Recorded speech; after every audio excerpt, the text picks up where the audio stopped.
start.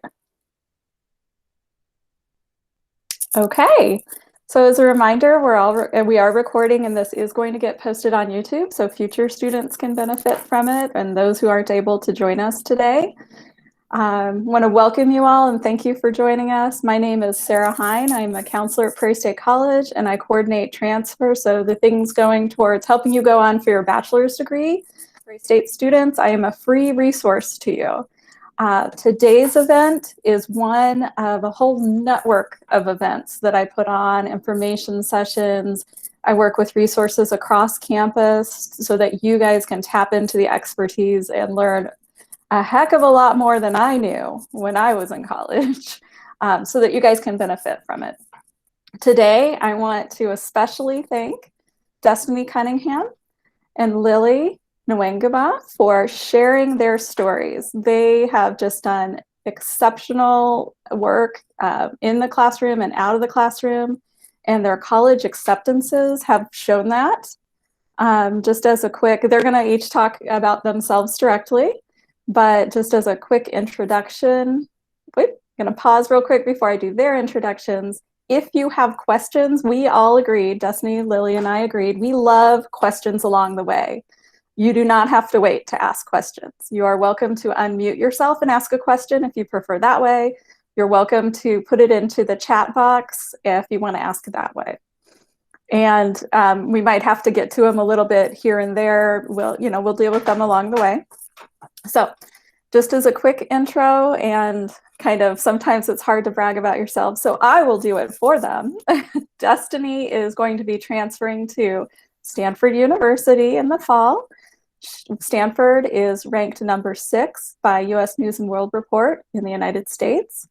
Their most recent data that I've seen for transfer admissions is they took 20 out of 2,023 applicants, and that means 1%. So you're looking at a 1%er. Lily, I'm gonna call her both names. I love both ways to call her, so I'm gonna jump between them all. She is heading to Hopkins University, which is ranked number 10 in the country by US News and World Report. And they have a 10% acceptance rate, and she's still a 1%er because it's really only the top 10% that apply to these schools. So they take 10% of that. So just so grateful. You guys have done an amazing job of making the most of resources here at Prairie State. I really appreciate that you're going to share your story both in and out of the classroom, because all of that matters, not just getting that 4.0. Doesn't even have to be a 4.0. It's about you as a whole well-rounded person. So thank you for that. We agreed ahead of time, if in doubt, we were just going to go alphabetically, and Destiny went alphabetically both in first and last name. So Destiny? Okay, can you hear me? Yes. Okay. So before coming to Prairie State, I was actually homeschooled throughout high school, and I graduated from homeschool early. So I graduated within 2 years of doing homeschooling. And during that time, I was also taking care of my brother, who is disabled. He's like lower functioning on the scale. And my mom worked away, so she traveled a lot for work. So it was a little difficult, mostly having to balance school and doing other things like volunteering outside of classes and taking care of my brother. But I knew because of all of this, we had like financial strains, and I couldn't take the ACT or SATs. And so I decided to go to Prairie State because I knew a school wouldn't take me if I just decided to go straight to school outside of the SAT, ACTs. At Prairie State, I joined a couple different clubs. So I joined like Ptk and became SGA rep. I did speech team and became the captain of the speech team. I think I started doing film for like 1 semester, and then I left. I kind of dabbled in like the meditation club, even though that wasn't really a club. It was kind of a club. But I did do a lot of different things like that. But I managed to like meet a lot of really good professors that really helped me throughout my like progress at Prairie State. So I met Professor Koch and Professor Green, Professor Schott, Professor Paracel, Professor Trunnell, Professor De La Fuente, and it was like many more professors that really helps me build my confidence in speaking and talking publicly about things that I believed in. And they also gave me a lot of opportunities to get involved in things outside of school. So I did a lot of volunteer work with the foundation, and I actually ended up like writing some of my essays based on my experiences with the foundation. And yeah, I think it was like meeting so many people and talking to Sarah and talking to professors and making friends that really encouraged me to keep like going, like achieving good things, I guess, really helps me. And so I started thinking seriously about applying to schools that were hard to get into because people kept telling me that I was good enough to get in. And so most of my time I would like go to the FYE office because I worked at the front desk and just like write essays and have people review them, like have Lee review my essays or have some of my professors review my essays or have my friends review them. And yeah, I think getting into or getting the semifinalists for Jack Kent Cooke really like showed me that I could actually do it. And so I started to like really believe in myself and started writing more and being more confident in my abilities. And then miraculously I got into Stanford. So yeah. Excellent. Thank you. And being a semifinalist in Jack Kent Cooke, and we'll talk more about that. I think everything that you just mentioned, we're going to be going into more depth later too, so that other people can know how to connect to these groups too, starting out with the overview. But yeah, that Jack Kent Cooke semifinalist. I remember Professor Trinnell made me aware when you were nominated because she got a notification. She was a recommender of yours, and she is on this call right now too. Welcome, Professor Trinnell. And I think I tracked you down and took a picture of you to celebrate that day. I don't know if you remember. I'm like, you celebrate everything. It is a wonderful accomplishment. We'll go back to that more. I want to give Lily. So why don't you give us an overview of yourself and your story? Okay, hi. So my name is Lilibet Wanguma, and my family moved to the United States in 2018. So I pretty much lived my whole life in Nigeria. And so I came here, I was a little bit disorganized because I lost a couple of years at home. I finished my high school in 2016 and I was out of college for 2 years.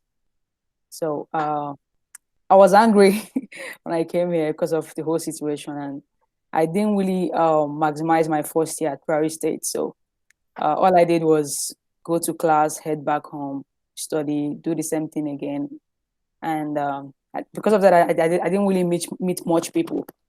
And my presence in school wasn't known, I would say. So it all changed when I met Dr. Spencer because I had a math problem, and for some reason I came across her, and she really changed my perspective that year about college and everything. And for my second year, ended of my first year, I became more relaxed, I would say. And through her, I met a lot of other professors too that helped me. Dr. Brooms, Professor Natalie, Professor the biology professor. I keep missing her name all the time. But yeah. So I joined the STEM club. Then I got an invitation for the PTK. I was asked to join the tutoring group too because Dr. Spencer and Dr. Bruns, they believed that I could do it, and I had a lot of things to teach other students too. And she told me something that it's really wonderful to see, like students in Prairie State that aren't used to seeing other students from other country being able to teach them. And because of my upbringing and where I come from, I would be able to motivate a lot of students through that. And I believe that, and I think it worked because I got good feedbacks throughout the last semester that I tutored as a chemistry and math tutor. Then I dabbled a little bit into the Student Government Association. I was what's it called again? SGA rep for Psi Beta, and I took leadership position also at Phi Theta Kappa. Then, I mean, the last year I was getting ready to transfer. the day I met Sarah, she was really, really, I mean, I really surprised her because of the long list of schools that I came with. I was so disorganized and I didn't really have like direction at all. I had so many things, and I mean, I was really interested in a lot of things. So they helped me cut down the list also to still a large number of schools that I applied to, but it was smaller with what I came over at first. And to be honest, I mean, I never believed that we were able to get into Johns Hopkins or any school like that. I didn't really expect much because for one, my GPA was a little bit messed up, and I just felt like there are better people out there than me that deserve such positions. So I didn't really I didn't really put in much effort. I mean, I tried. I did my best, but I wasn't hoping that I would get into such schools. I just believe that I disqualify myself when I don't apply. So I shouldn't do that. But I submitted my application regardless of what I believed. And so somehow I had faith in myself. Somehow I didn't. And throughout the application process, I spent most of my time at the writing center. I passed the essay through a lot of the instructors there, and also the professor Dana Turner too. She really helped me to review my essays also, and I tried to make sure that I get everything ready before the deadline, and did my best, and I'm glad it's paid off. Yeah, so it's still shocking, but it's happening. Thank you. I did see we have a question of what are your majors? Okay, so and why did you throw in your career goals too when you answer that? Okay, so I want to be a neurosurgeon. A lot of my decision to be a neurosurgeon came when I was growing up in Nigeria. My grandmother had issue with she had schizophrenia, and seeing people around my neighborhood being not taken good care of because of their mental issues and all of that really motivated me to to study neurosurgeon. So currently my main track is pre-med, but I declared as a psychology and philosophy major, sorry. So the whole goal is to become a neurosurgeon one day. Destiny? Okay. For me, I am majoring in, well, when I go to Stanford, I think I'm going to major in history and law. So it's a history major with a concentration in law, and minor possibly in political science or something else along those lines. And the reason that I chose those was also from like my upbringing. I grew up in a neighborhood that wasn't necessarily the best, and I put that in my my essays, that where I grew up with, it was like a lot of times you would hear like gunshots and things like that. When I was a kid, I didn't really understand that. We thought those were just fireworks. We thought that was like normal for people to just like hear those type of things. And it wasn't until we got older that we realized that it wasn't, and that we also had like problems with our municipal, like lying to people and telling people that the drinking water was safe when it wasn't. And so it's like we had a lot of different problems like that governmentally. And I always thought that I want to go into government. So yeah, my career goals are mostly like work in local government and or law or academia. So. Great.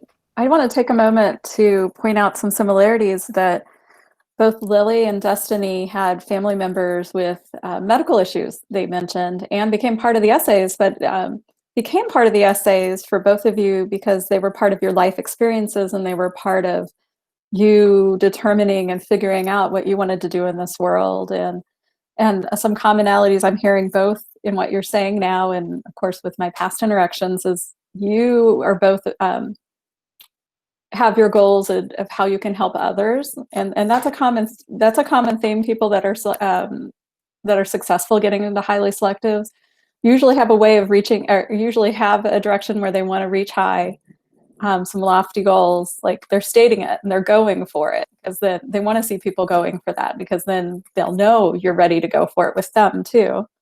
But then when it's also woven in with a piece of, I want to help other people along the way, it's definitely a theme that I see in people. I didn't get to do now I'm going to do a little with, so Lily, her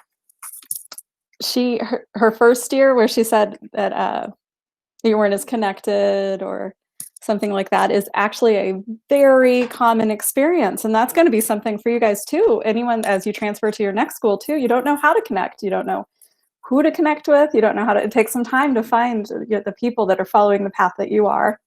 So that is part of, as we go throughout this session, we are going to be I'm going to be concretely sharing departments, offices, names of professors that if these, of the things that they specialize in connecting with students with, and they already mentioned several of them. And I have to say, Lily said when she came in with her list about a year ago where she was thinking about applying to, I remember about 30 schools being on it, and it was not all over the place. It was all over the country.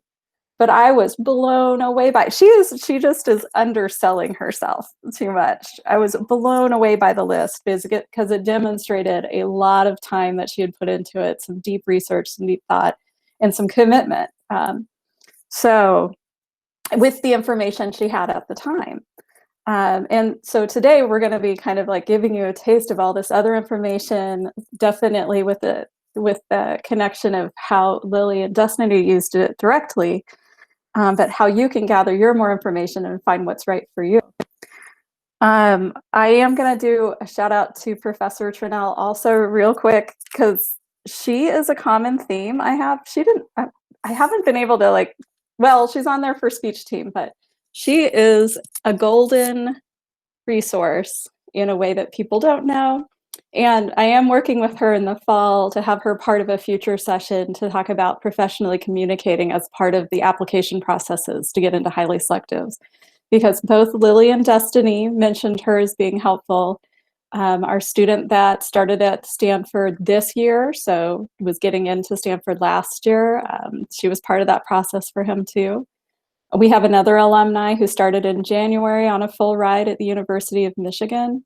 And Professor Trinnell had all of these people in class or specifically guided them in the application process. They were part of a term. I'm going to steal a term from Lily. When we were prepping for this, she talked about a bubble. Once she got to know one person, they started telling her, go see this other person. And then I remember you saying something, Lily, about once you got into the bubble, you were good. So we're not trying to keep people out of the bubble. We want people in. I'm having a whole meeting to teach people about the bubble. So all right, I have a presentation. We're going to kind of go more systematically. So if anyone has questions, Lily or Destiny, while I'm pulling up the presentation, if you have anything you want to add before we go into that. Yeah, Destiny, can you describe your experiences while you're on the speech team and how that might have helped you evolve as a student or even as a person? Yeah. So doing speech, I'm going to say this very quickly. I love speech. It's something that I'm really glad that I got to do. However, if you are not organized and you're not prepared to do speech, I would not suggest doing speech. It does take a lot of time and commitment and putting in a lot of effort to memorize your speeches, to come up with your speeches, to practice your speeches, and to keep going through that process. It takes a lot of time, but it's worth it because you do come out more confident in your abilities, in your writing abilities, your speaking abilities, with everything you really do. And it does give you a really good connection with other people. At tournaments, it didn't feel like you were going up against competitors. It felt like you were just going up there to talk in front of people who were family to you. Out of our team, we met a lot of people that we still talk to now and we're really good friends with. And we got a lot of opportunities out of speech through going to the foundation. A lot of things that I did at Prairie State, I wouldn't have known had I not joined the speech team. And it is going back to what Lily and Professor or Sarah Hine was talking about. It is like a bubble. So it's like you really do meet a lot of people and you get to experience a lot of different opportunities and things that you wouldn't have been able to do outside of it. So if you're prepared for it, I say do it. If you're not, maybe put it off until you have like a lighter schedule or something. Yeah, I have consistently heard that the speech team requires so much more time than everything else you're going to learn about. But if it's your passion, do it. And the skills you learn are going to be helpful. I do see a question about whether other clubs are there, and we are going to be going into those in depth. We're going to lay out some more about Lily and Destiny's paths.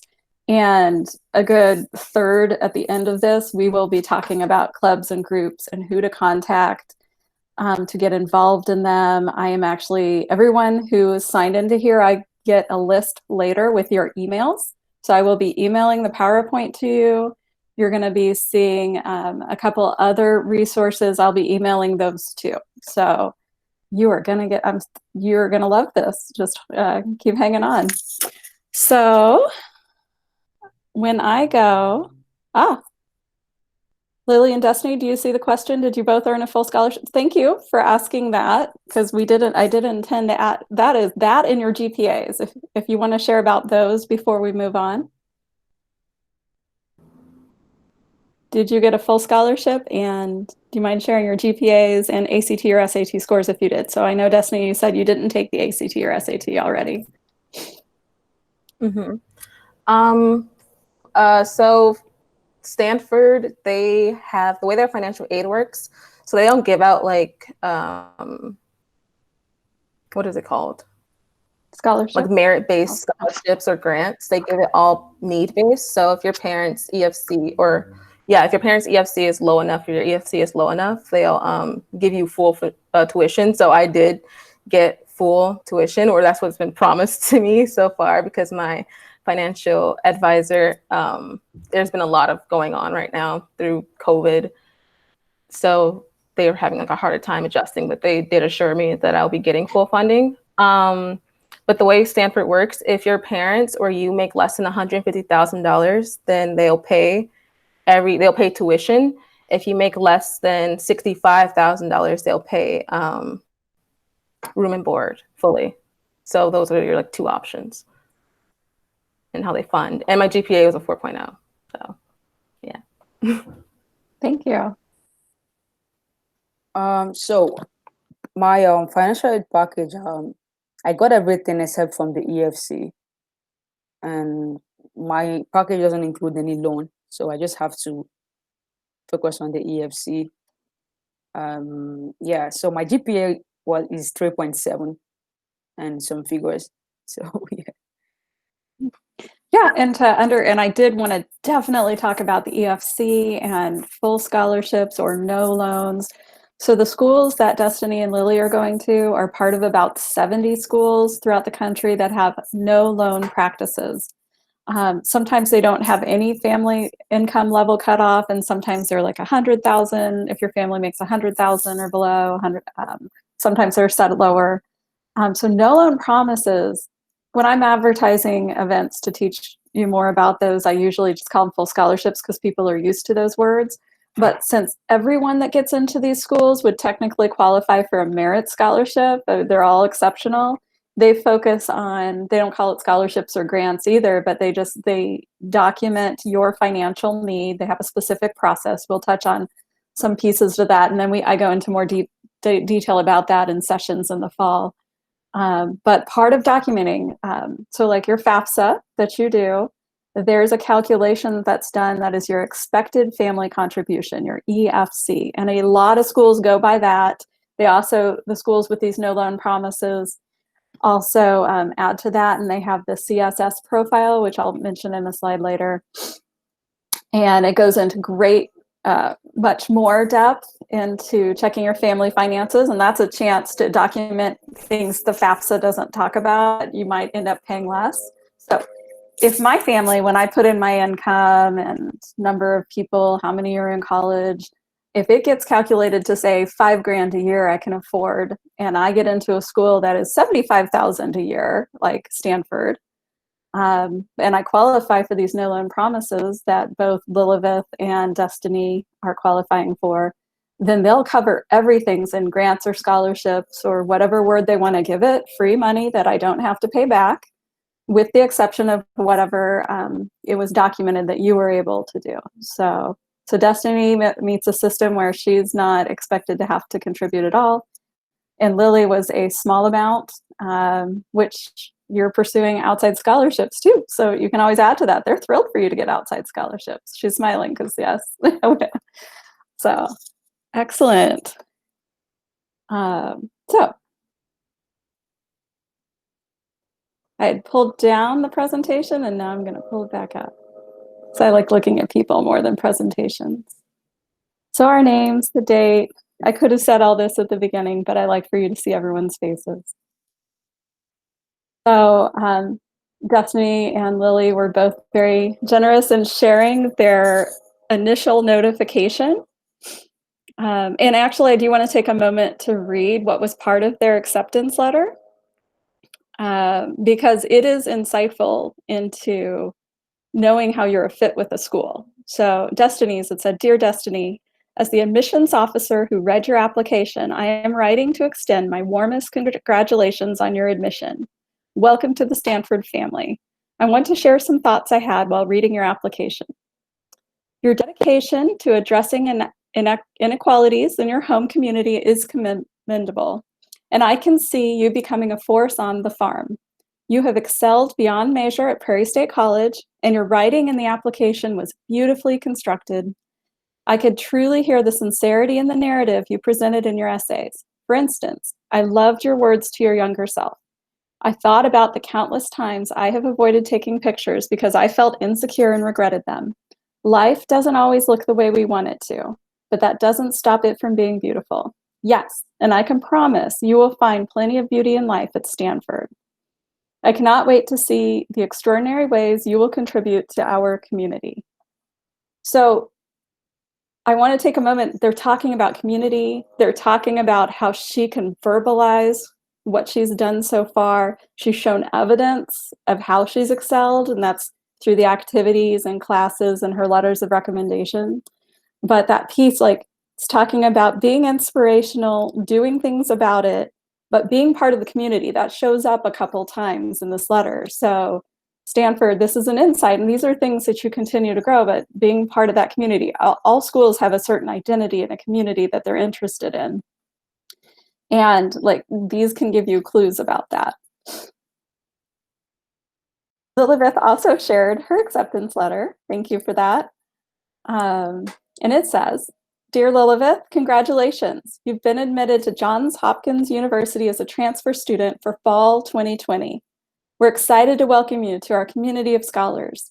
You're joining a vibrant campus where you will learn alongside intellectually adventurous peers and under the guidance of faculty who are experts in their fields. At America's first research university, you will collaborate with fellow innovators, contribute to important conversations, and find ways to make a lasting impact on the world as a global citizen." They just stated all of the values of things that they are looking for in people that they admit to their school. They want you to be a scholar. They want you to be pursuing experts that you could be a future expert in your field. They want you to be collaborative, be part of the conversations. And both schools, they're talking about making an impact on their community, in the world. This one, they use the word global citizen. These are common threads I see in successful essays and actually can be mentioned in admissions letters. So thought we would just do a quick full list of everywhere they applied to and what they decided, because it can be so easy to think it just magically worked and everyone has a 4.0 and they have to be perfect and they have to be a unicorn to get into these schools. And you usually have to apply to a lot of these schools to get into one. So I'm going to just take a moment, and I'm not going to read all the slides. I just did that for the letters because later people viewing the recording, I have a feeling, might have a hard time reading that one.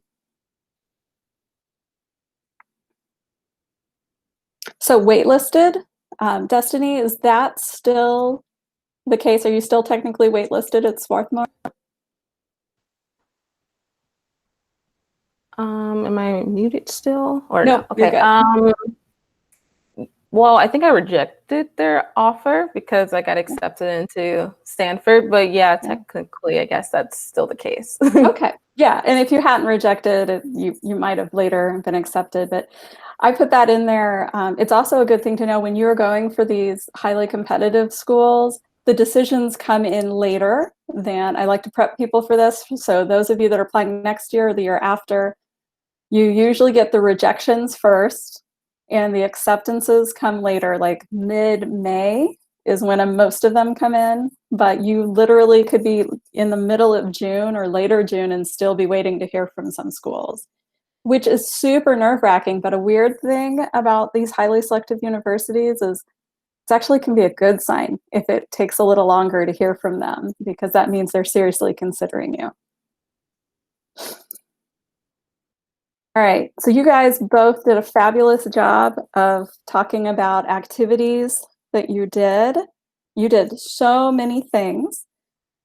Students that are looking to follow and go for schools like the ones you are, you do not have to do a huge list like they did. Actually, finding one or two and going to great excellence and great depth is a perfectly valid opportunity. I find a lot of the students, our high achieving students at Prairie State, do tend to get involved a little bit of everywhere because we make it possible that they can all work together, and then you get to meet more people that can be helping you. So you do the version that works for me. For you. I know for me, I have so many interests, I would probably have a long list too. Not one is not right or wrong or the other. So do you mind each of you taking a turn to cover anything on this or anything that you didn't get to mention in the intro?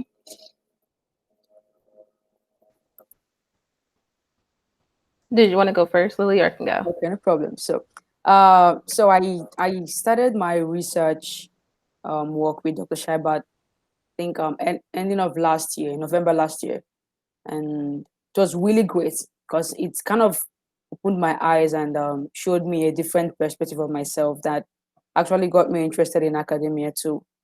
And I've started considering and pursuing an MD PhD because of this research, and I'm really grateful for having the opportunity to work with him because I learned a lot from him, really. And I did through the research, I was able to present at the LSAM, which was also a great opportunity because I met a lot of professors and fellow students that really, really focused, and they kind of motivated me also to be like them.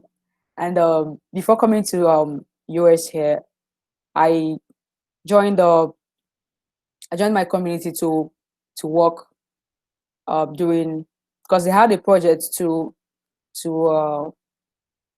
we had, like, I grew up in a very poor neighborhood in Nigeria, and because of bad governance that exists there, the smaller communities were really neglected, and I mean we're kind of left to fend for ourselves, and due to bad environment and uh, dirty I mean they had like so many breeding places for the viruses and the disease to grow, and we couldn't wait for the government to change things, and we had to take steps and try to do the little that we can. So I came back from holiday that period and I joined them, and though I didn't really know what I was doing, but I did it, and I figured that most of my essays I really talked about that experience because I got to learn a lot from them through this experience that I didn't realize that I actually did until I thought about it and really reflected on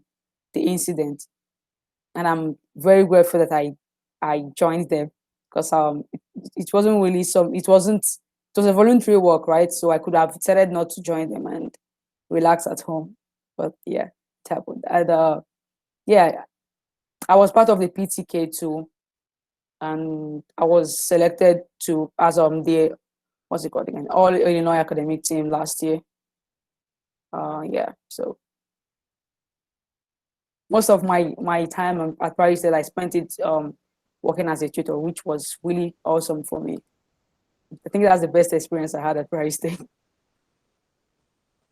So yeah, you can continue. Okay. For me, or can you hear me? Oh, for me, Yeah, sorry, we can hear you. And sorry, my slides keep moving around on everyone. okay. For me, most of my time I did with like speech team, and then managed to do like volunteer work outside of speech with like the foundation. So I remember I wrote one of my essays about Hamilton, but it wasn't for Stanford, but it was like an experience I got to go to with the foundation and just speech. Most of my essays, one of them was about research that I had started but wasn't able to finish with Professor Schott, and it was about political science and like women's participation in government. But that was one of my essays, and a couple other essays were about how my municipal didn't have good water, so me and my sister would walk 3 miles every day to get water for our house when we were younger, because if we didn't have anything to drink or eat that day. So that was a pretty important thing for us, and that's why I put down that I wanted to go into local government and trying to fix things. The essay that the admission officer actually mentioned was random. It was about a Uber ride that I had, an experience in an Uber ride that I had, and that was the essay I wrote it about, and that was the one she liked the most. So it was really, for essays, I think it's just, even if you don't see your story as interesting, someone else might find it interesting, and that's really important, to talk to people like Sarah and like your professors who will tell you like, oh, that's a strange experience. Because like for us, we don't really notice that these are strange experiences until someone else tells us. I recently talked to my new transfer advisor at Stanford, and she mentioned how it was really unique that I did homeschooling. And I never considered that a unique thing, but she said they look for more homeschool students too, because not many apply. So that's something else. If you're a homeschool student, mention that. I heard one year that was a kid's, that was mostly what he put down, was his experience being homeschooled. So yeah. Oh, also for some of the schools that I applied to, like Northwestern or just some of the schools I applied to, I did not have all of their requirements. So for Northwestern, they required you to have SAT and ACT, and I didn't have that. And I did send that to certain schools because I like really wanted to get into those schools, and Northwestern was high up on my list. But Northwestern actually sent me an email back and told me that they wouldn't even review my application because I didn't have my SAT or ACTs. So sometimes it's like, it doesn't mean necessarily that they don't want you, it's that you do meet the requirements for a lot of the schools. And that's the same way for a lot of the UC schools, the California schools. They really are very specific about the requirements that they have, and they're very strict about it. Luckily, Stanford was not like that. So yeah. Yeah, and you actually had a moment where they reached out to clarify about your ACT, SAT, correct? Yes. Yeah, we were like going back and forth, and I sent you my email letter or to like respond back to her. It was just like panicking over it for like 2 days before responding back. So yeah. Yeah, and you never know. Each school can be different because, yes, Stanford this year technically required it. I hear Destiny told me that they're going test optional next year. I do expect test optional, ACT, SAT, being test optional to be growing more after the college admissions scandal last year, as people are cluing in more and more about diversity and inclusion. They're kind of figuring that out more. But be prepared for that. If they have a stated minimum requirement to be eligible, you can always correspond with them and go for it, and that worked out. But they do have an obligation to be as fair and compare people equally, so they don't always have the opportunity. University of California probably can't bend those rules. They're a public university, and they can't be seen as playing favorites. That probably happened. And so luckily Stanford did. Lily, I don't believe you got a chance to talk about ACT or SAT and yourself yet. No, so like I said, I kind of got into the game like very late. So I couldn't take the ACT or the SAT because I was a little bit past the deadline. So all the schools that I applied to, I made sure they were test optional. So I didn't take any ACT or SAT.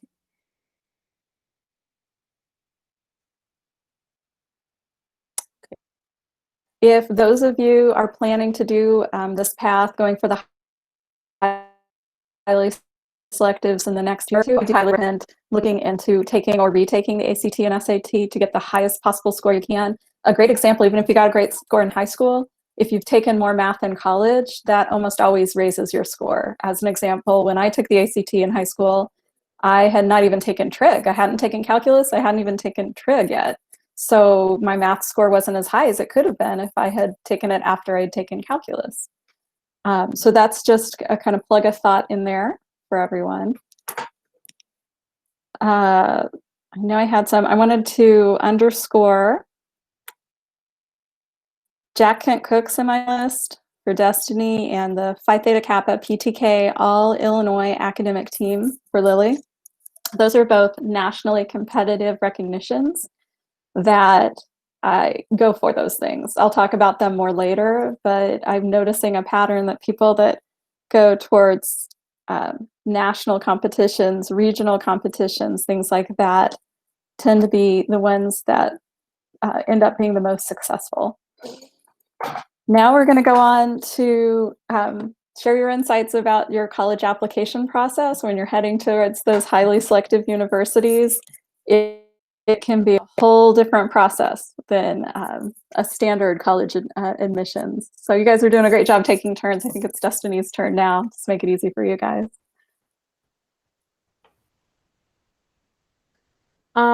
So for me, I wouldn't recommend doing what I did. I got started on all of my essays extremely late. I didn't write most of them until like 2 days before the deadline, some even 1 day before the deadline, including Jack Kent Cooke.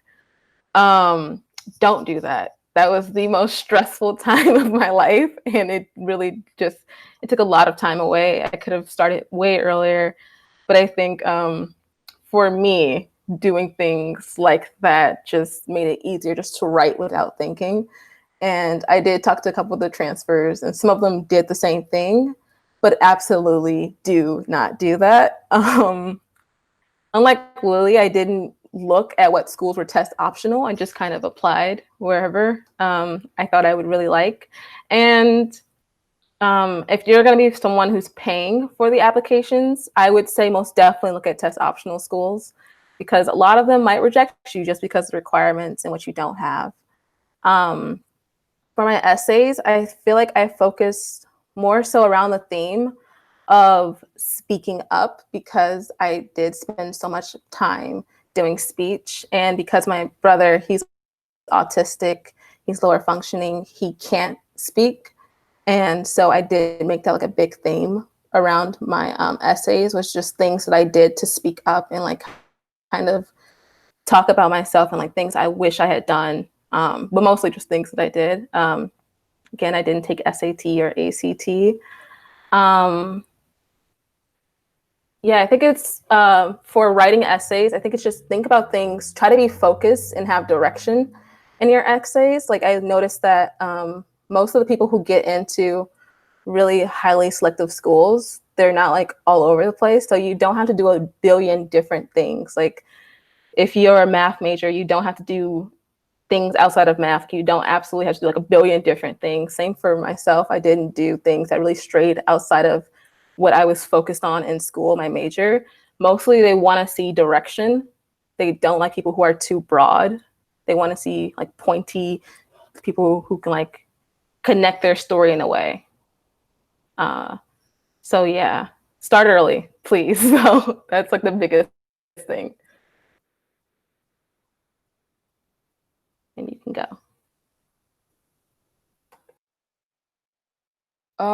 I mean, I think I agree with everything Destiny said. You just have to, like you said, put in the work and have a focus.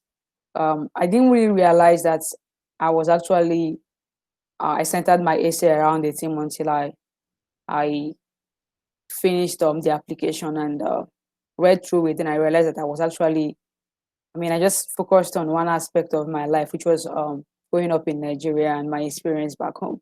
I felt like I had a boring story because I didn't really do much, but the thing is, someone is actually interested in hearing what you have to say, and it's all about you realizing that and being able to speak up and express yourself with the right one and with the right words.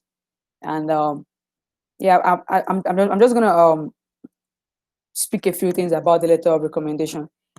Another thing again is students, we feel like the letter of recommendation is all about putting in good words for you, but anyone you're putting in there to write a letter for you has to know you, not really on a personal level, but you have to show the person certain aspect of your life, so it doesn't have to be like a generic something that they put up for you. So definitely try to build a rapport with the professors, and that's way to be easier for them to write something about you that is really genuine, and that is really you.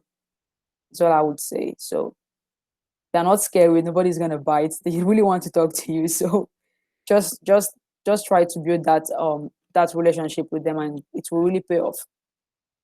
So, yeah. And again, the CSS application, at some point I really wanted to stop the application because I felt it was a lot. I had so many things to answer, and also my essays, because of getting a transcript in Nigeria is really hard. And Sarah, she could testify, I got frustrated at some point because all the schools were asking for my high school transcript and I couldn't get it, and my application was actually placed on a hold because of it. So you just have to stay focused and talk to someone about your issue.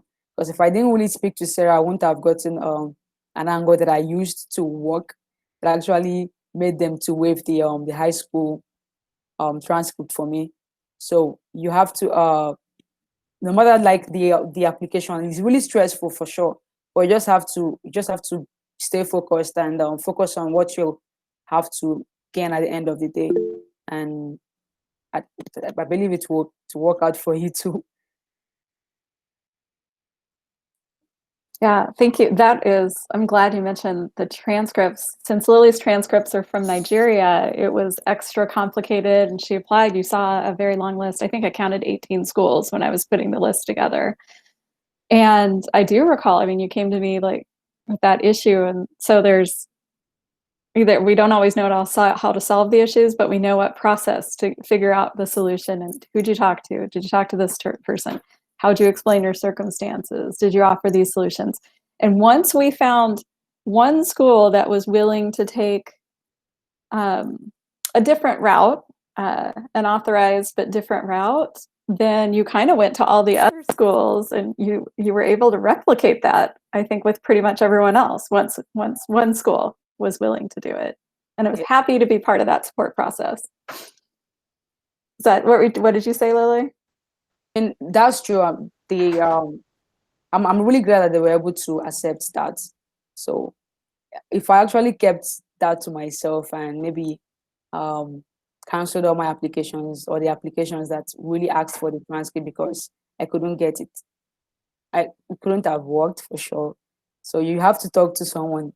You definitely have to share your issue with someone, and you don't know what the person can chip in and make it work out at the end of the day. Yeah. I did see a question come in about letters of reference. Should it be a professor or staff member? Be someone who is close to your major. Did you guys? So I have thoughts, but I want to hear what your experiences first. Well, for me, I tend to drift towards the professors that are in line with what I'm interested in. I love chemistry, so I met Dr. Brooms, and through her I met a lot of opportunities that actually I would say she learned a lot about me through those opportunities that she gave me. So and all those opportunities are also in line with my major. So I would say you should find a professor that is in your field of study. That's what I would say, because I think it would be easier that way. For me, I did the exact opposite. So Professor Trunnell is one of the professors that wrote my letter recommendation. And the other person who wrote mine was actually an academic advisor at Prairie State first year office, Lee. So for me, they were not in my field. And it was just about who I built really good bonds with and who knew me the most. I spent a lot of time with Professor Trunnell and with Lee. Like, I think there wasn't like one day where I didn't go to Professor Trunnell's office and like just sit in there just randomly, sometimes just to talk. And it didn't really necessarily have to be academic or about homework. It was just talking to her and just talking about my concerns or just talking about things about speech or outside of speech. And it was, yeah, I think she's like one of the professors that knew me the most out of anyone at Prairie State. And same with Lee. I spent a lot of time in the office just joking around and just being someone to think like, I just thought she was a good person to write my letter. They both saw me work and put in effort to things and do good. Like, don't pick a person who can like, who you know can say something bad about you. Like, if you are always late to something and it's like specifically this teacher, but they've always seen you and they're really good, don't pick them. It's just like they're going to be able to say something bad about you. Pick the people who can say really good things about you and who can like explain who you are outside of the classroom and how dedicated you are as a person. I think that's most important outside of just classes in general. So yeah. Yep, everything. Destiny and Lily, I love the getting both of them because they show so many sides. Everything they said are both absolutely. There's different models you can do. If you are going into a concrete field like computer science, math, the STEM majors, sciences, and so Lily is in that pre-med track, there is a little bit more pressure to make sure at least one of your recommenders is in a STEM field as well. So, you know, even though biology pre-med is kind of more of the emphasis in her path, it could be your chem professor or a math professor. So related is fine. Destiny is going towards the social sciences, and those tend to be more broad and more all-encompassing.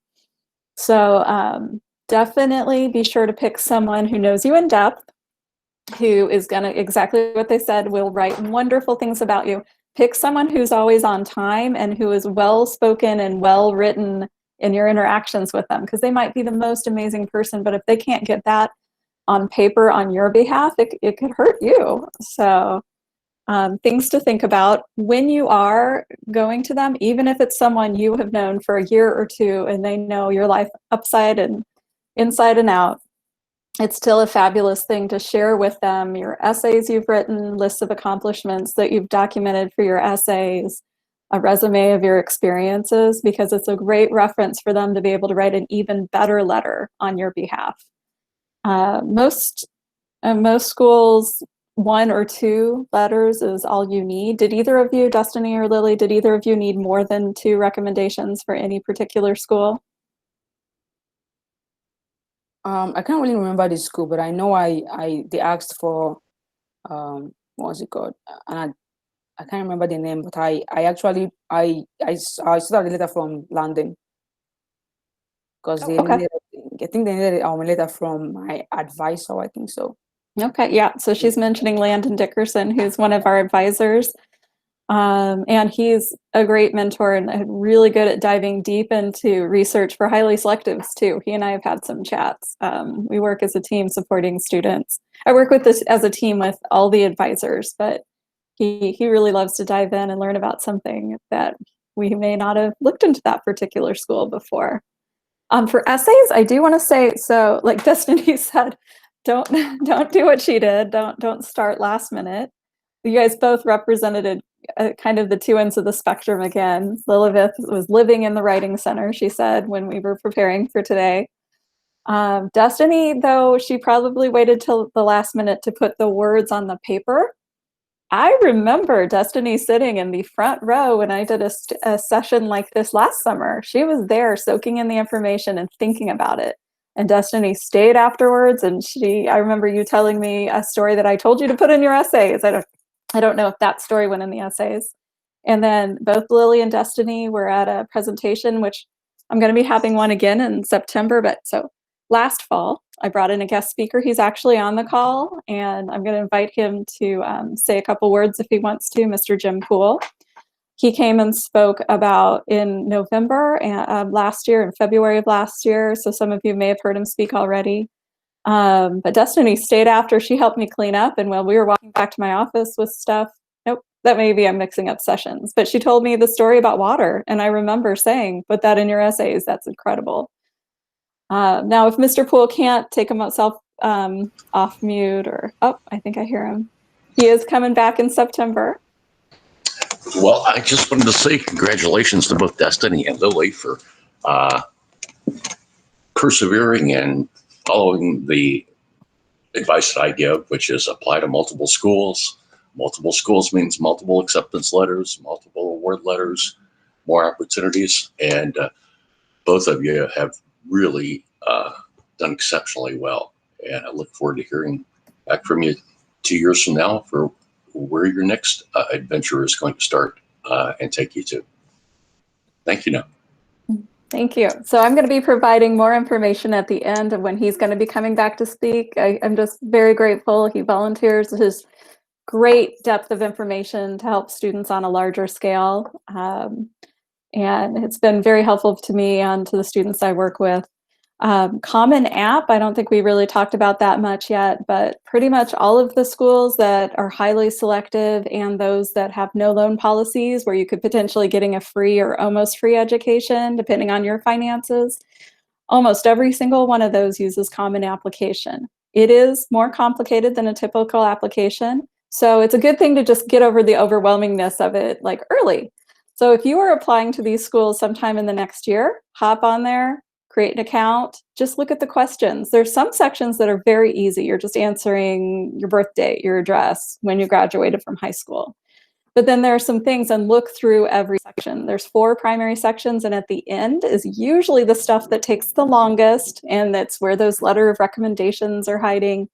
And I often, every year I have a student or more that had seen the easiness of the early sections and didn't realize how much work the last section was going to have, and they were scrambling, concerned about missing deadlines. So I'm just going to give you a warning to check that out.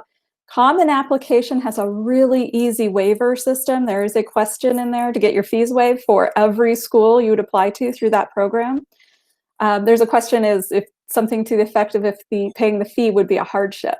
If you say yes to that, it opens up more questions. Then you choose which criteria is the one that applies to you. And if that meets your case, then when you are finishing up applications later, those fees are getting waived. They make it very simple. And once you qualify for one, it is global for all of them. And then one more mention. I know I mentioned financial aid and the College Board CSS profile. And at least one or both of you mentioned that was a lot. I think one of you said you almost thought about giving up. The CSS that's one that surprises people. And these schools are serious both about their admissions deadlines and their financial aid and CSS deadlines. When they say financial aid, if they use the CSS, that is part of it. So you need to make sure you're getting in all of those documents, answering all the questions, that the information is getting sent to them by the deadlines, so that you can access that full amount of awesome financial aid they have accessible at these schools. Do you guys have anything else to add at this point before I move on?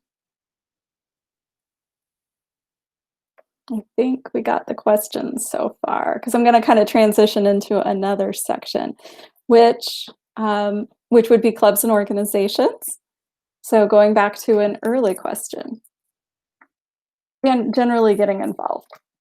So this is where I'm going to take the opportunity to teach you guys some more things about what you can be doing to excel. So those of you that will be at Prairie State next year or the next 2 years, if you have a 3.5 or higher, you should definitely join the National Honor Society Phi Theta Kappa. If you are entering your sophomore year this year will be your sophomore year, then you should be looking at the nationally competitive scholarships. They have a common application through PTK's website, so you have to join the program, and then you can apply for these. It has a deadline of November 1st. It's just a good thing. Researching this now makes it less overwhelming when you're in the middle of classes and all these deadlines start to hit. This is the process. Lily, just kind of jump in here or not. This is what you had to apply to get that All Illinois Academic Team designation, correct? Yeah. You applied. Okay. Um, Did you find the application challenging? Definitely. Honestly, I had no idea that there was something like the All Illinois Academic Team. I just applied for Phi Theta Kappa because I was a member of the Phi Theta Kappa. So I thought it's an opportunity. So I made good use of it. And I was really surprised when I got an email that I qualified for the to be part of the team. So yeah, it's really stressful. It's really challenging because I can remember during the application process, I had to stay extra time after school to work with Dr. Spencer and Dr. Brooms to review my essays. So yeah. And Dr. Brooms did email. She's going to be jumping in on the call hopefully in a little bit. She did mention both she and Dr. Spencer. So Dr. Brooms is a chemistry professor. Dr. Spencer is a math professor. They don't care what major you guys are. If you have high aspirations, they said send students to us. So I have their information that will be on later information I'm pulling up, and that's going to get emailed to you. So yeah, so the Ptk Scholarship, what's really neat is once you start getting into that application, you start filling it out, it starts telling you things you could be eligible for. Do you want to apply for this one? Do this essay? And then it uses all the common things. And then Destiny was a semifinalist for the Jack Kent Cooke Foundation Undergraduate Transfer Scholarship. That one, I couldn't find the deadline posted yet, so I put in last year's. The application's going to be opening up in August. And it's amazing. It's another nationally competitive program. If you do get it, if you're a finalist, you get $40,000 a year for up to 3 years. We have had 2 Prairie State students get the finalist a few years ago. We had 2 semifinalists last year who are at amazing schools now. We had 2 semifinalists this year, and it's just doing the Ptk and the Jack Kent Cooke, one or both, or go for everything you can. That helps distinguish you and set you apart and above from the other applicants where they pay more attention. They look a little closer. So I highly recommend that. Destiny, how is applying for the Jack Kent Cooke process? How is that for you? I think it was, I did that in like one day, so it was pretty difficult. Don't do what I did. But I did use a lot of their essays over again for my other applications. Some I didn't even edit for Stanford, but I used those from Jack Kent Cooke. So I didn't completely write all of my essays in one day, but I did for a lot of them. However, don't do that. But applying to Jack Kent Cooke was a little difficult. It was like applying to all the other schools. And if you really need the money and you really want to get this scholarship, it's very stressful. So yeah. Yeah, because they use the common application also. So it's also a great way to get used to it and more comfortable with it when down the road you're applying to these highly selective schools. So it made the application process probably a little less overwhelming when it came down to the schools a few months later because you got familiar with the system. Maybe, I'm assuming.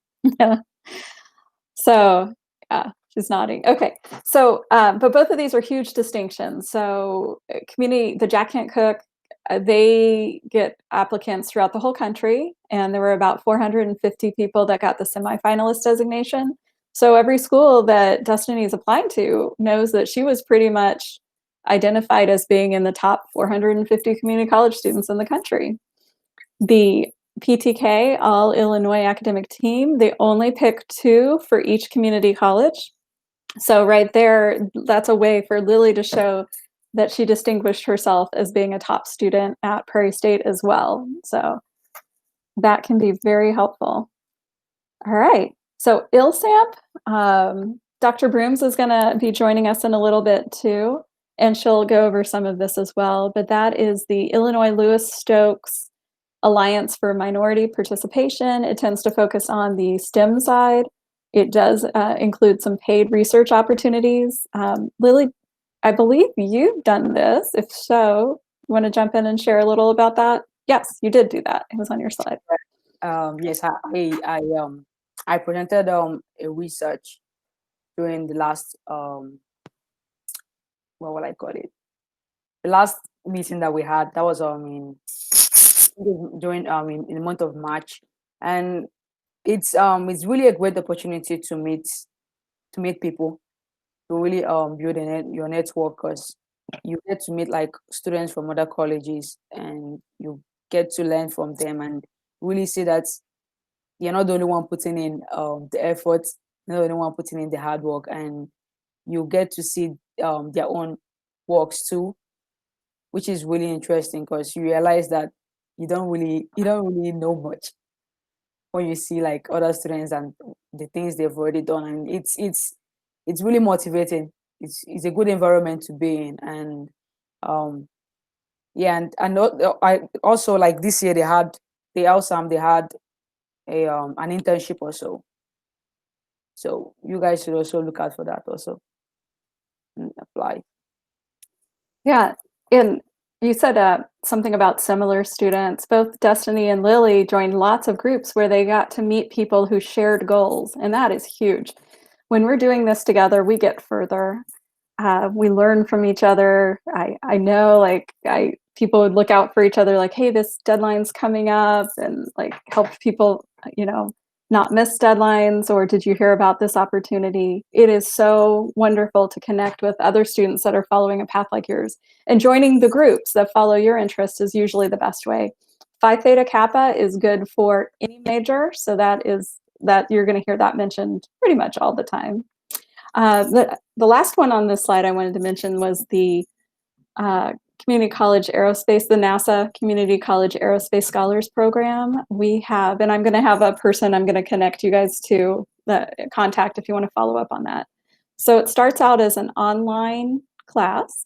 If someone does well enough on that, they are invited to apply for an on-site experience, a 4-day experience at NASA. We've had multiple students do the class and the on-site experience.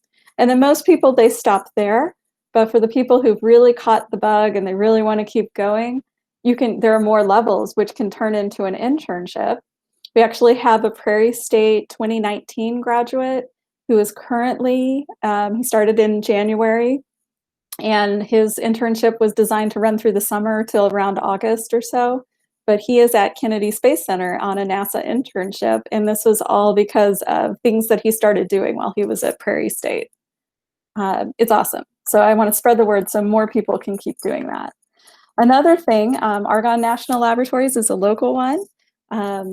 We have 2 students that are currently doing internships there. So even though our world is different, it looks different right now, you can still connect with amazing opportunities.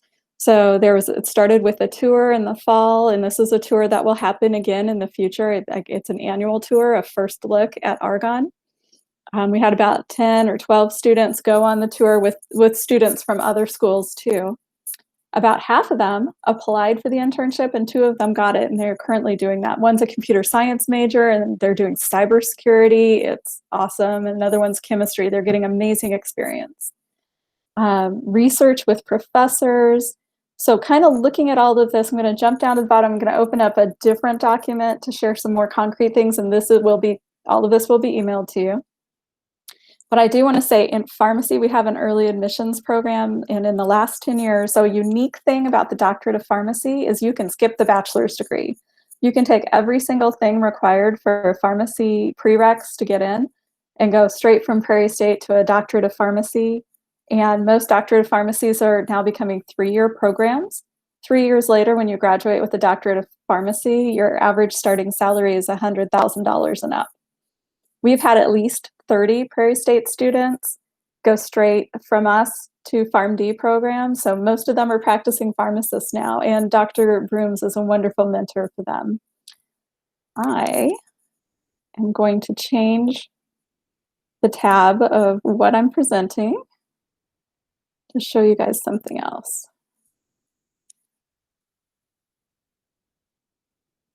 So one point I want to put together for you guys is that in addition to being awesome in the classroom, show your excellence. This data, be involved in things. Show your excellence beyond the classroom to meet these sort of goals. So I have just a sampling of things that you could be looking to do outside of the classroom, going for an intern. We have multiple professors who engage in research on campus with Prairie State students. Sometimes those presentations turn into the students presenting the findings at regional or national conferences. I know of one student who flew to at least 2 other states to present research a couple years ago, and other students who have done the same thing. Sometimes that could be the findings being published in a professional journal. So the 3 professors, 4, so 3 categories of fields being researched, and there's 4 professors that engage in that. Their names and their emails if you want to contact them to see if there's opportunities to get started on anything now. If you have more general summer research questions or you want to explore research opportunities in the summer, Professor Brooms or Professor Spencer, who's Professor Eden Spencer, she's the math professor, because we also have an English professor named Professor Spencer. So the math professor, Professor Eden Spencer, is the one who has great expertise in this. And Lily, I know she mentioned her being part of your path in coming to where you are now. I've had multiple students over the years sit in my office and tell me that Dr. Spencer changed their lives. The things that she made them aware of, the opportunities that they earned and they went for. So she's a great person to reach out to. They both know I refer students, they refer them to me. We work together to help. Sam, we mentioned, so Dr. Brooms is that contact. Okay, students of other majors. I know the STEMs get so much of those. I was not a STEM major, so I look out for the others too. There's the Illinois Skyway Collegiate Conference, which is not only athletics, but also music, art, and writing. So I'm gonna find all the contacts. I knew of at least one. For your political science or social science-oriented people, the Model Illinois Government is an experience that you can do in the spring. You can also enroll in the class to get class credit for it. A wonderful thing. Then more information on who to contact for the NASA experience. In addition to what I said about our great success in getting students straight into pharmacy doctorate programs or helping them get themselves into it, they did the work. We helped show the path. We actually have affiliations with a couple of pharmacy schools, Midwestern University and Roosevelt University, where if you qualify for these programs, get on those websites, check it out. You can interview early, and if you're accepted into their early admission program, you do not have to take the PCAT standardized test. As long as you meet certain GPA and course requirements getting done within the timeline they set, they don't make you do the standard application. They actually save a spot for you. It's a wonderful and beautiful option. Phi Theta Kappa, I know we've mentioned it a few times. It is awesome. I'm going to mention it one more time of how to connect. So you have to have at least 12 college credits at Prairie State and at least a 3.5 cumulative GPA or higher. And the contact right now is Professor Perso, and then starting in the fall, it's going to transition to Professor Massengill. This is students of any major, a great honor society to get involved with. It has a one-time lifetime membership fee. Student newspaper, if you're a writer, get yourself published, join the newspaper. That's something you can do on campus. Speech team gets mentioned a lot. They've had great success not only being a speech team, but becoming a home where some of our most highly achieving students gather and push themselves to do more. So Professors Green and Trinnell is on the call, and I love putting people on the spot. If you want to jump in, you can. I'll just keep talking. You can just go do a quick hey. No, Oh, sure. I'll jump in. Hi, all right. everybody. Hi, I couldn't pass up the opportunity to see one of my former public speaking students, Lily, and one of our speech team students, Destiny, actually use their public speaking skills. So here I am. I'm judging you still. Yeah, so I think the speech team is a really, really, really great place. Many people are intimidated by the speech team and think that you have to have experience having done it in high school before you join the speech team. Destiny did not have experience, for instance, before joining, and she became one of our most accomplished speakers over the last couple of years in just a really, really short time. And you would be amazed at the growth that you make just in 1 year of kind of honing your public speaking skills. Your public speaking skills can help you with things like on-campus interviews, doing interviews for those internships. I think they also can help you feel a little bit braver about walking into a professor's office and asking for help, for instance. And also working with the speech team can really help you with your writing. I think that's like one of those things that students are often surprised that their writing really, really improves over the course of time too. And it's a lot of fun. This fall we'll be competing. We do have a speech team. We will be competing virtually for the fall in some virtual tournaments, and that's going to be very, very exciting. And we'll be doing virtual practices, and then not really sure what's going to happen for the spring for us, but we're hoping that we can get to face again soon. Thank you. Yeah, and keep an eye out for Professor Trinell's name. If you haven't taken Com 101 yet, take it with her. Take a whole semester learning from her. But I am going to have her integrated into a session in the fall where she can give some kind of global tips and coaching for people following this path. So, Oyeyeme, I think I saw that you had a question about film club. And our clubs, we have a variety of clubs. We have had film club in the very recent past. Sometimes specialty topics can ebb and flow where they're not active every year. I am in the student organization, showing you guys the organizations and club page now. At the very bottom of the blue highlighted area is Helen Manley. So she's your contact. If the film club is running, she's a good person to find out who the contact is for fall. If it's not running, you can be contacting her about the process to get it going again. It's just a small number of students to be able to do that. The people that are interested would also be contacting her, and she can help put you guys into contact so that you can get it started going again. I did mention a few kind of the biggies, ones that this is not an exhaustive list. So Helen Manley is a person to contact for the full list. I did put in all the honor societies. So there's some dedicated to certain majors, and you can join all of them you want to. If you're a business major and you're an honors student, join both of those on PTK and Alpha Beta Gamma. But these are all great groups where you make deep connections with professors and staff on campus and get more structured mentorship and guidance and just encouragement in achieving your goals. Student government. I'm sorry, did someone want to add something in? Yeah, so this film club is actually running. The film club? Yeah. Is? Great. They had I think they were filming can't remember what they were doing, but they had a project last semester they were working on. Yeah, it was like they were trying to do like a office parody. Yeah, I remember that. I love it. All right, and then Student Government Association is a great way to be a leader on campus. You can also lead by being an officer in the clubs or being an SGA rep. Both Destiny and Lily told me they were SGA reps, which means they represented their groups at SGA. And so that's quite a learning experience as well. Study abroad is something you can be looking into while you're still here at Prairie State. Landon Dickerson, so he was an advisor who was mentioned, Lillian mentioned about him being helpful. He also is a contact if you're interested in study abroad options.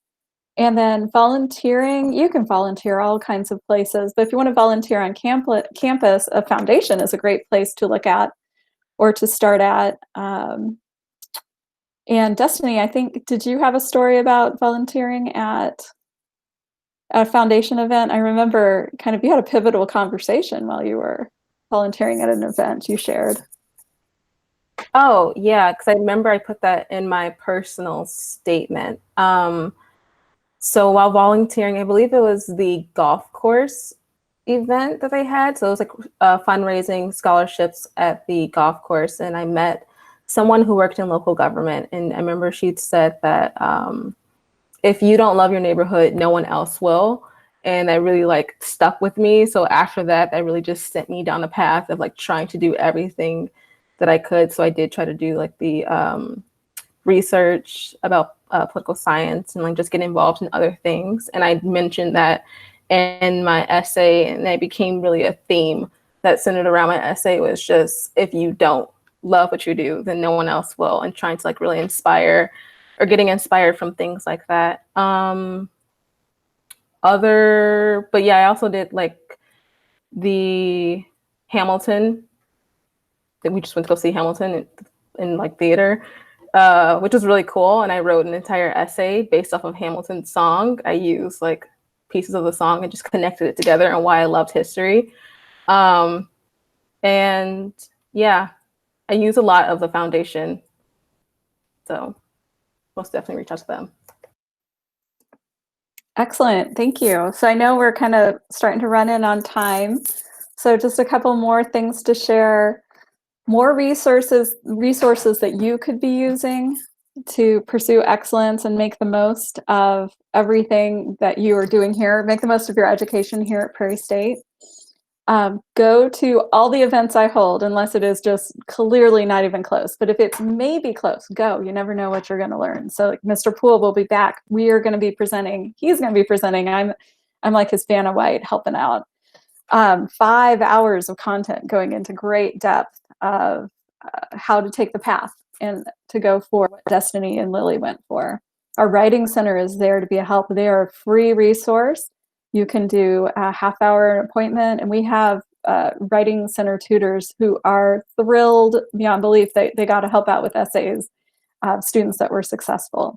Our librarians, they are experts in researching information of any topic, and that includes researching the schools you want to go for the best kind of topics to write essays about. They have free guides. There's ebooks already on their website where it's admissions essay information.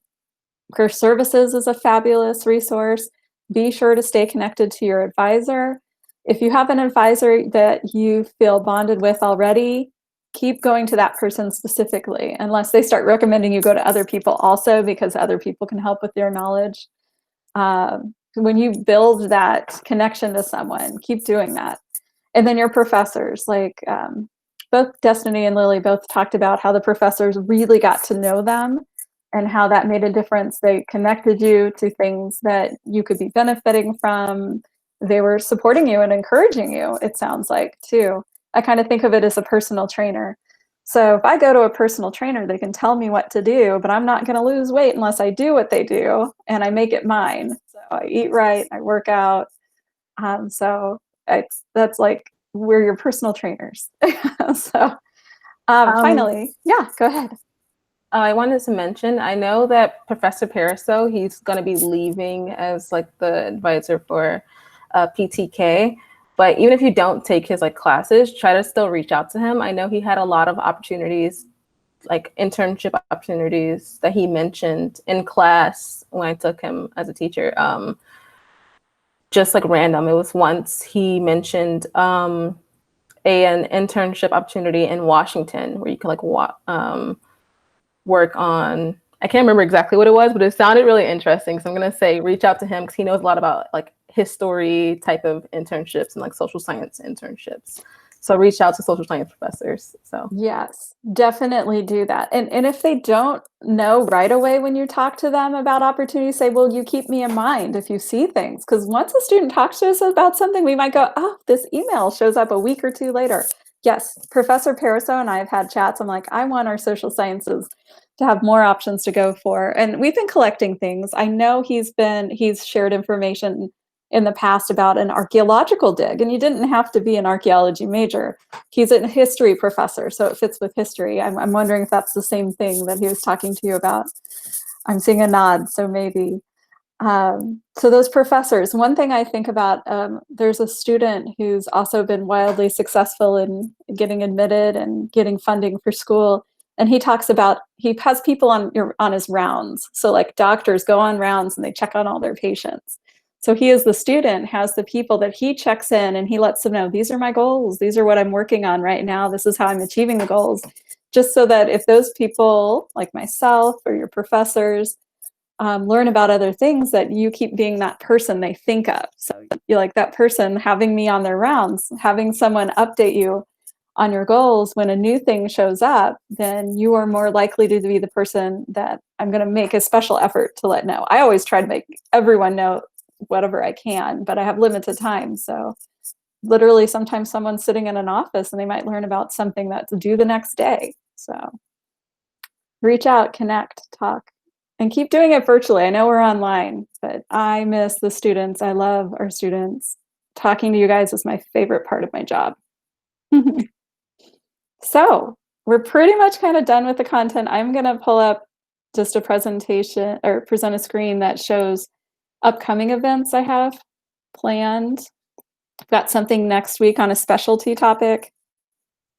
And then in the fall, but we don't have to talk about this stuff. I'm just going to put it on the screen. Anyone have any more questions for Lily or Destiny? Now's the time to ask.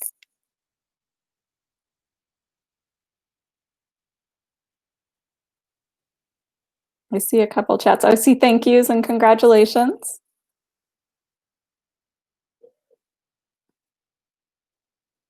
Okay, well, I am going to get the emails. I get sent the emails for everyone who attended the meeting. I will be forwarding the PowerPoint, the list of organizations and clubs and who to contact to learn more, and also the list of upcoming events that I have already planned. I'm going to be adding more to it, but I want you to start putting those in your calendar, save those dates. Wonderful. Lily, Destiny, thank you so much for sharing your life stories, your personal experiences. I think it's really valuable for other people to hear it. Remember, guys, you don't have to be, those of you who are thinking about trying for this next year or the year after, you don't have to be perfect. They both had a break in their school, right? You both were away from school for a little bit. You don't have to have perfect grades. You have to just go for the best and figure out what you want to go for and be able to verbalize that. And then find people to support you and encourage you to be part of that process. Okay. Well, I'm going to end the recording. I almost ended the call on accident. That would have been sad. Ellen Goldberg, do you want to get on this call? Do you want to talk?